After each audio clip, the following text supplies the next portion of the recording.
வந்துரும். சோ நம்ம ரூட்ல கிரீம் படாம என்ன பண்ணிருக்கோம், அப்ளை பண்ணிருக்கோம். அதுக்கு எப்படி ஹேர் ஹோல்ட் பண்ணிருக்கோம், ரூட்ல இருந்து ஸ்ட்ரைட்டா ஹேர் ஹோல்ட் பண்ணிருக்கோம். இப்படி பிளாட்டா வச்சு பண்ணா என்ன ஆகும், ஸ்கேல்ப்ல படும், பட்டா என்ன ஆகும், பர்ன் ஆகும். ஓகேவா? இப்போ என்ன பண்றோம், ஜஸ்ட் ரூட் ஏரியா ஃபோக்கஸ் பண்றோம்.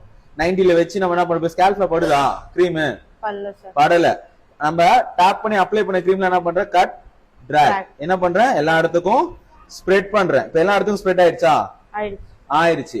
இப்ப எல்லா இடத்துக்கும் ஈவனா கிரீம் ஸ்ப்ரெட் ஆயிருக்கான்னு பாக்கணும். ஒரு இடத்துல ஆயிருக்கு, ஒரு இடத்துல ஆகல அப்படின்னா என்ன ஆகும், ப்ராசஸ் வந்து நடக்காது. ஒரு இடத்துல ஹேர் ரிலாக்ஸ் ஆயிருக்கும், ஒரு இடத்துல ஹேர் ரிலாக்ஸ் ஆகாது. என்ன ஆகும், இப்ப நீங்க ஸ்மூத்தனிங் கிரீம் அப்ளை பண்ணிட்டு இருக்கீங்களா, இப்ப ஸ்ட்ரைட்னிங் என்ன பாண்ட் பிரேக் ஆகும், ஸ்மூத்தனிங் எந்த பாண்ட் பிரேக் ஆகும், ஹேர்ல இருக்க பாண்ட், ஸ்ட்ரைட்னிங்க்கு டைசல்ஃபேட் பாண்ட் பிரேக், ஸ்ட்ரைட்னிங்க்கு டைசல்ஃபேட் பாண்ட் வீக் ஆகும், ஸ்மூத்தனிங்க்கு ஹைட்ரஜன் பாண்ட் வந்துட்டு இதாகும். இப்ப நம்ம என்ன பண்றோம், ஸ்மூத்தனிங் ஹேர் என்ன இருக்கு, வேவியா தான் இருக்கு, கர்லா இல்ல.